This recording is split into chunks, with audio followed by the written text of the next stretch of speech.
Welcome back to the Get Off the Treadmill podcast for small business owners and entrepreneurs, where we show you how to build a successful business and to have a life too. We're going to dive into another topic that helps us make more money in less time and to get off the treadmill so we can experience a life of significance. And now, your host and the author of the #1 best-selling business book, Making Money is Killing Your Business, Chuck Blakeman. Hi, this is Chuck Blakeman, and welcome back to the Get Off the Treadmill podcast. Today, we're going to talk about the roller coaster treadmill of business, what 30 years of business usually looks like, and how to get a different result. This illustration, the roller coaster treadmill illustration, shows 30 years of business in a wavy line. And it's one of my favorite business illustrations because even I can draw it. I just fell into it one day a few years ago in a discussion group with business owners around why business seems so cyclical. Responding to questions in that workshop, this illustration emerged. It was a simple line drawing, but as with so many things, the simplest things are usually the most profound. So let's jump in. First, let's look at what 30 years of business sadly looks like most of the time. If you're listening and not watching the video, it's a simple illustration to explain. It's just a wavy line, kind of like a sine wave from left to right with regular peaks and valleys. It's a lousy roller coaster because it repeats the same peaks and valleys over and over without much variation. And for our purposes, we're going to say that this wavy line represents 30 years of doing business. In this illustration, the peaks and valleys aren't good or bad. They simply represent too much of something or too little of something. So the roller coaster treadmill can be read a dozen ways. The first valley could be that you have no clients, so you crank it up. And the first peak after that might be that you oversold your capacity right out of the gate. And all of a sudden you have too many clients. Then the valley beside that is that you don't have enough production capacity for all the new clients. So you ramp that up. And the next peak is that you have too much production capacity, either too many staff or too much machinery. And you overcorrect again, so you're back to not having enough production capacity. And then you crank it all up and it's working great. And now you have too much money and the tax man wants to take it all from you. And to solve that, you buy too much inventory or you buy a building to get rid of the cash. But clients aren't paying on time and you don't have enough cash on hand to get through the next payroll. So you go get a loan and now you have too much debt. And then a recession hits and you don't have enough clients again. So you ramp up sales and overshoot your capacity again. So you shut a lot of it down and then the economy comes roaring back and you're caught flat-footed and don't have enough production capacity again. And at the end of 30 years, you're literally sick and literally tired and you want to sell it all and get the heck out. But of course, you don't have enough profit. So there's another valley. So you don't take salary or distributions for a year so that the business looks like it's worth more. So you can sell this job to some fool who will ride the same dumb roller coaster for another 30 years. Welcome to business. Isn't this fun? And by the way, who made this happen? Who made these rules? I did. I designed a world for myself that required that I live reactively for 30 years by just working really hard and hoping something good would happen, but never really believing I could make it happen. Looking at the roller coaster treadmill, is it any wonder we're tired? Well, business doesn't actually have to be tiring. I've said this before. It can be fun, rewarding, fulfilling, meaningful, and enjoyable. We don't have to live reactively to the roller coaster treadmill our whole business lives. Even though this is what most businesses experience, it doesn't have to look like this. We can do 30 years of business very differently and get off this treadmill early on, even in our 30s or 40s, or a few years from whenever you first hear this, once and for all. Let's get off that treadmill. Let's figure it out. Let's look at the second wavy line illustration that shows what business could look like for 30 years. A roller coaster always ends up at the same altitude it started. But this second illustration isn't a roller coaster treadmill going up and down for 30 years and ending up just as busy as you were the day you started your business. This illustration is still a wavy line because nothing in life is a straight line, but it is radically different in one way. It goes up gradually and relentlessly over time and ends up in a very different place, a much better place 30 years from now, and even 5 years from now. And the overriding theme of this second illustration is that life and business are not happening to the person experiencing this wavy line, because that owner is proactively taking charge. We're on the roller coaster treadmill for one simple reason. We are reacting to the world around us instead of deciding what we want and proactively going after it. The first illustration has the world around us in charge, but the second illustration says, I'm in charge. I know what I want, and I am proactively pursuing that until I get it. The world around me will not dictate the terms. I am not a hostage to my business or a victim waiting for the world to knock me down again. We have a training facility in Denver that seats about 75 people, and splashed across the top of the front above a row of giant whiteboards in 18-inch letters is the saying, make your own business rules.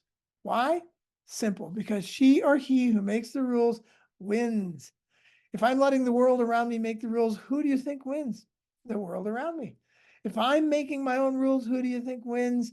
I do. We need to take charge of our business lives, make our own business rules, and win at the biggest game in business, creating freedom in our business so that I can make more money in less time, get off the treadmill, and get back to the passion that brought me into business in the first place. I need to take charge. Great, fine, wonderful, but how do you take charge when it's so average to just react? The roller coaster treadmill way of doing business is definitely average, meaning that it seems like just about everybody is doing it. But I would suggest, while it may be average, it's not normal for us to live reactively to the world around us. Let's not be average. Let's be normal. And normal means being proactive and taking charge of your life and your business. And when we do, 30 years of business looks very different. The next thing we'll talk about is the most important thing to understand from both the first and second illustrations. Let's overlay the two graphs to show how two business owners can start out the same and end up in very different places. These two illustrations are like a fork in the road. The first graph shows someone who's making most of the decisions reactively as a victim. And the most important thing to see here, they are making decisions reactively based on short-term gain, always reacting to what we call the tyranny of the urgent. We're all still hunting mastodons in our head and always default to what might keep us alive one more day. The second graph shows someone who's making decisions based on the long term, on what will be best for them and their businesses years from now, even if it hurts right now. They are taking charge and making proactive, long-term decisions. As a result, they are a thriving victor, not a surviving victim. And most importantly, they are making their decisions based on what is best for them in the long term. In my first business, I was doing all the work myself. And that seemed to make sense, at least in the short term. I didn't have to hire anybody, didn't train anybody, didn't have to talk to anybody, didn't have to deal with conflict, mess around with building systems or processes, or lay people off. But that only worked in the short term.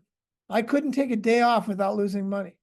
And vacation was something I went on with my family while they had fun, and I continued to work. And I could only make so much money because I only had 168 hours a week, and I'd use that all up dealing with the tyranny of the urgent. I was making all my decisions in the short term by only answering the question, how do I pay my bills this month? I needed to get to where I could ask, how do I build a business that pays the bills when I'm not here? That's the magic question in business, and was the big mindset shift that took me from being an income producer, masquerading as a business owner, to becoming a real business owner who owned a business, not a job. In an earlier podcast, we talked about the tyranny of the urgent versus the priority of the important, which describes two opposing workforces we're faced with every morning when we get out of bed. The roller coaster treadmill illustration shows someone living reactively to the tyranny of the urgent. And the second illustration shows someone living proactively and focused on the priority of the important, which is the only way to solve the tyrannical stuff permanently. So it begs the question, how do I make decisions? Do I make them based on the short term or on the long term? How do you make decisions? Based on the short term or on the long term? The second illustration starts with the phrase, see your future clearly. What do I want 10 years from now? If that's what my future looks like, then where should I be 5 years from now? And 3 years from now? And to get there 3 years from now, where should I be in the next 12 months? And then what needs to happen in the next 3 months to get that 12-month goal? And if I have a 3-month goal, then what do I do this month, this week, and today? If we see our futures clearly first, we end up using today differently. We make decisions based on the long term, where we want to be 10 years from now or longer. But if we start with a reactive view of business, I need to pay my mortgage this month, we will never get off the treadmill of reacting to what we need to in order to survive this month. We'll be on that roller coaster treadmill for the whole 30 years. Stephen Covey famously said, start with the end in mind. It was one of his 7 habits of highly successful people. He had quoted me in his final book, and I was just getting to know him before a tragic bicycle accident took his life. From what little I knew, he seemed to be someone who lived out the things he wrote, and the things he wrote came from his life. Start with the end in mind is one of those profound, simple things that should guide us every day. We need to see our future clearly, and then use today to build tomorrow. We shouldn't live in the future, but know that every day is precious, which can motivate us to live fully present every day. And what does that mean, to live fully present every day? Is it all about just today? Not at all. Being fully present means we build a great life by stacking one day on top of another, knowing that today was lived with the long view in mind. Living in the present never ignores that we are building a long life. If each day is about being fully present to make bricks, we don't just make a few bricks every day and then toss them aside, and tomorrow we make another few and trash them as well. That is not being fully present. That is living without purpose. We make bricks not because today is the only day and we should live each day to its fullest. We make bricks today because we are building a wall, but not just a wall, which just might take a few months, but because we are building a cathedral with our lives, which will take years. We should always use today to build tomorrow. Being fully present is to know that I lived today to its fullest as one small brick in the cathedral of my life. No random bricks, no random days. The following is something that has only become clear to me in the last couple of decades, even though it has been obvious and in my face much longer than that. And it is this: people who make their daily decisions based on short-term gain will almost always remain hostages to their businesses and rarely taste true wealth, which is the combination of time plus money. But people who make their daily decisions based on the long term will eventually, if not quickly, almost always find freedom and wealth that only the combination of time and money can get us. They will find freedom in their business, not needing to have freedom from it. What if we build a business that gave us freedom? That's the business everybody wants to buy and a business you will never want to sell. My Irish friend John Heenan asked me this great question a few years ago. Chuck, are you making decisions based on where you are or on where you want to be? It's another one of those simple, profound questions. If you make decisions based on where you are, where do you think you'll be next year? Welcome to the 30-year treadmill. But if you're making decisions on where you want to be, you will end up in a very different place. So let's start with the end in mind. So let's overlay the first illustration, the roller coaster treadmill, with the second one, what a business should look like for 30 years. And as we overlay them, you will see two very different 30-year journeys. We see how making decisions based on short-term gain causes us to end up where we started, just like every other roller coaster. We never went up at all. We just went up and down and up and down. And then we see that when we start with see your future clearly, that instead of ending up as a hostage to your business after 30 years, you end up with true freedom in your business much sooner than 30 years. I've seen plenty of business owners move from hostage to freedom in a year or two, and 5 years is the longest I've ever seen it take with people who are being intentional and making decisions based on the long term to build their own personal cathedral of a life. But if you look closely at the beginning years of these two illustrations, you see something very important. Both business owners experience the same nonsense in these early years, the same issues and the same hardships: not enough money, too many clients, not enough clients, too much production, a bad economy, a great economy.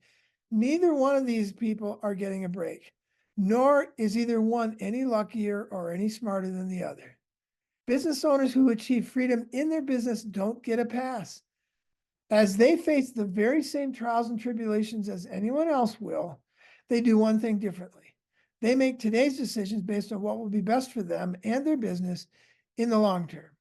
That's the singular difference between those who get off the treadmill and those who don't. When we react to the present, we mortgage our futures. When we are proactive about using every day to create our long-term future, we are motivated to use the same opportunities and obstacles everyone faces to build our cathedral instead of just make bricks and survive the next month. So are you treadmill guy or are you freedom woman? While treadmill guy is worrying about tactical things like, I've got a mortgage to pay, freedom woman is already thinking strategically about what she is creating in the long term. Treadmill guy is focused on the tyranny of the urgent, while freedom woman focuses on the priority of the important, like figuring out from the start how to build a business that makes money when she's not there. Treadmill guy is reactive and employs the random hope strategy of business. I'm going to work really hard and I hope it all works out. And freedom woman believes she can make the rules and actually build her future, and plans very intentionally to use her business to live out her ideal lifestyle. Sadly, treadmill guy's focus on short-term gain has him seeing expenses, while freedom woman is seeing investments. The result? Treadmill guy is busy for 30 years making money, surviving, and repeating the same exhausting activities for decades on the way to retirement, while Freedom Woman is living a life of significance and wealth on the way to freedom. So I'll ask John Heenan's question again, because it's a question that will lead us to vastly different outcomes. Are you making decisions based on where you are or on where you want to be? How you answer this is the first step in determining which journey you'll take, the hostage journey or the freedom journey. As I've said before, our expectations for our business should be no less than those for our kids. If we don't expect our business to grow up, we're still going to be changing its diapers 30 years after we started. Remember, riches equal money, but wealth equals the freedom and the ability to choose what to do with your time and your money. Do you want to be a wealthy person who owns a business that makes money while you are elsewhere doing what you want? It's not rocket science. Throughout these podcasts, you will discover that building a mature business which gives you freedom to enjoy life is not a matter of luck or talent in any way, but simple, focused intentionality. Remember, you get what you intend, not what you hope for. So are you in? Will you join me in building a mature business that creates both time and money? Does moving from survival through success right to a significant life sound motivating? Let's figure it out. Let's figure out what it takes to get off the roller coaster treadmill. See your future clearly, take charge, and fully intend to build a mature business you can enjoy for decades to come. Keep going. That wraps up another episode of the Get Off the Treadmill podcast. If you found this podcast helpful, please subscribe and hit the like button to ensure you are receiving the latest tools you need to grow your business and to get off the treadmill. If you want more information on the 3 to 5 Club, the Crankset Group, or to book Chuck as a business advisor, speaker, or workshop leader, you can contact us at grow@cranksetgroup.com. Until next time, have a great week.